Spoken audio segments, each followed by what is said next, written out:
देखिए 23वें दिन का जो क्वेश्चन दिया गया था टेलीग्राम ग्रुप में, उसका ये मॉडल आंसर इस वीडियो में दिया जा रहा है और इसका पीडीएफ भी टेलीग्राम ग्रुप में सेंड कर दिया गया है। जो भी इस मॉडल आंसर की पीडीएफ पाना चाहते हैं हमारे टेलीग्राम ग्रुप से जुड़ सकते हैं, जिसका लिंक जो मैं डिस्क्रिप्शन बॉक्स और कमेंट सेक्शन दोनों जगह दे दूँगा। अगर आप इच्छुक भी हैं हमारे आंसर राइटिंग प्रोग्राम से जुड़ने के लिए, जो पूर्णतः निःशुल्क है, प्रतिदिन 2 प्रश्न वहाँ पर अपलोड किए जाते हैं और ये सेगमेंट वाइज चल रहा है। सोशल इशू लगभग ख़त्म हो गया है और इंडियन सोसाइटी भी 1-2 प्रश्न बचे होंगे। बाकी हमने कल्चर के बहुत सारे प्रश्न ख़त्म कर दिए हैं इंडियन कल्चर के। अब ये मॉडर्न चल रहा है, तो मॉडर्न में भी शुरुआती स्तर पर हमने कई सारे प्रश्नों को यहाँ पर सॉल्व कर लिया है। जो भी हमसे जुड़ना चाहते हैं वो टेलीग्राम ग्रुप से, जो कमेंट सेक्शन डिस्क्रिप्शन बॉक्स में दे दिया जाएगा, उससे आप जुड़ सकते हैं और अपना जो है क्वेश्चन के अनुरूप अपना उत्तर लिखकर वहाँ पे सबमिट कर सकते हैं और जो भी आवश्यक सुधार होंगे आपके लेखन को लेकर उसको बताए जाएंगे और अपनी लेखन शैली को बेहतर कर सकते हैं। तो आइए शुरू करते हैं। आज का जो प्रश्न था, पहला प्रश्न था कि भू राजस्व की रैयतवाड़ी तथा महालवाड़ी व्यवस्था में अंतर स्पष्ट करना था। ठीक है, अब सबसे पहले इंट्रोडक्शन आप किसी चीज़ से भी शुरू कर सकते हैं। सभी लोग कहते हैं कि परिभाषा भी स्टार्ट कर सकते हैं।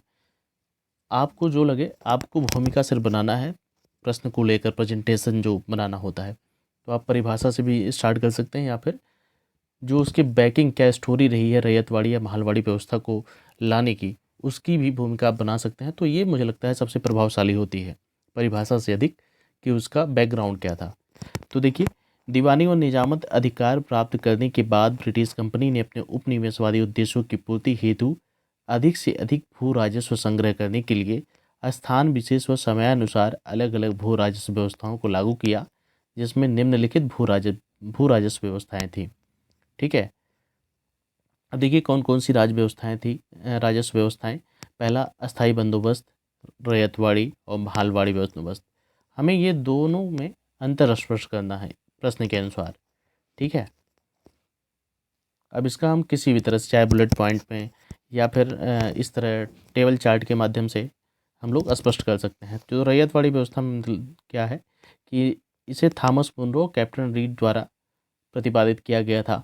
इसका जो क्षेत्र था, मद्रास, बम्बई, असम, कुर्ग, पूर्वी बंगाल का क्षेत्र, जहाँ पर यह लागू किया गया था रैयतवाड़ी। और कुल ब्रिटिश भूमि की जहाँ पर ब्रिटिशों ने, अंग्रेज़ों ने कब्जा किया था, कुल ब्रिटिश भूमि का 51% भाग पर इन्होंने रैयतवाड़ी व्यवस्था को लागू किया था। अब महालवाड़ी व्यवस्था देख लेते हैं। इसे हार्ट मैकेंजी द्वारा लागू किया गया था। यह जो क्षेत्र इनका था, उत्तर प्रदेश, मध्य प्रदेश और तथा पंजाब में लागू किया गया था।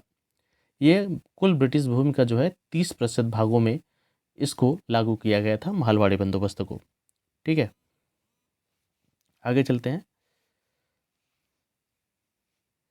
कि सरकार, अब प्रावधान इसमें क्या था, प्रावधान के अनुसार हम इसका अंतर स्पष्ट कर सकते हैं कि सरकार किसान का प्रत्यक्ष संपर्क था, प्रत्येक भूमि पर लगान का निर्धारण था, भूमि सर्वेक्षण होता था और नगद वसूली होती थी। ठीक है, अब वही महालवाड़ी में क्या था कि सरकार और लंबरदार मतलब जमींदार या जो गांव का मुखिया होता था, सरकार और मुखिया का या जमींदार का प्रत्यक्ष संबंध था। इसमें किसानों का कोई प्रत्यक्ष संबंध नहीं था। गांव स्तर पर लगान का निर्धारण होता था। इसमें प्रत्येक भूमि पर लगान का निर्धारण होता है, यहाँ पर गांव स्तर पर लगान का निर्धारण होता था। इसमें सिंचाई योजना प्रारंभ की गई थी, इसमें भूमि सर्वेक्षण होता था। फिर बंजर व उपजाऊ भूमि का अलग पंजीकरण होता था। ठीक है, बंजर व उपजाऊ भूमि का अलग पंजीकरण होता था। ठीक है, अब लास्ट में हम लोग लिखेंगे, इनकी परिभाषा भी कुछ दे देंगे। रैयत का अर्थ है किसान और बाड़ी का अर्थ है बंदोबस्त। इसमें किसान एवं सरकार के बीच प्रत्यक्ष तौर पर भू राजस्व बंदोबस्त किया गया था। और महल का अर्थ है गाँव का समूह या मुखिया। इसमें सरकार व ग्राम समुदायों के बिना बिचौलिए के प्रत्यक्ष लेन देन का निर्धारण किया गया।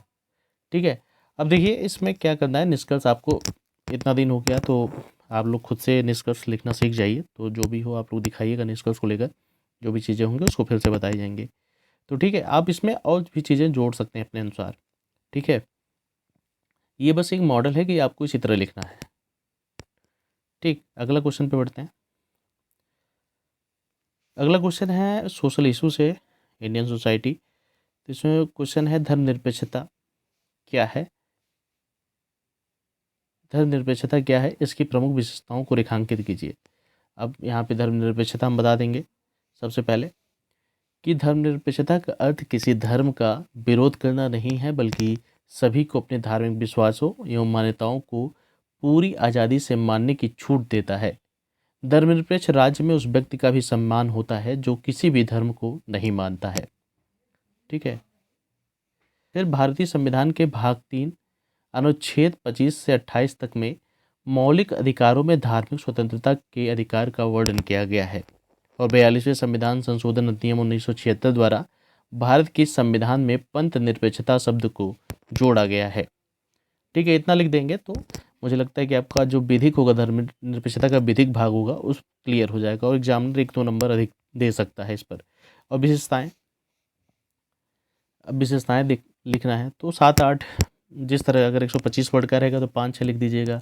और 200 वर्ड का, 200 वर्ड में तो पहले विशेषताएं, तो एक प्रश्न जो अगर बनेगा तो विशेषताएं सिर्फ नहीं बनेगा, उसमें कुछ और जोड़ सकता है, या आलोचना जोड़ सकता है, या फिर कुछ सुझाव जोड़ सकता है।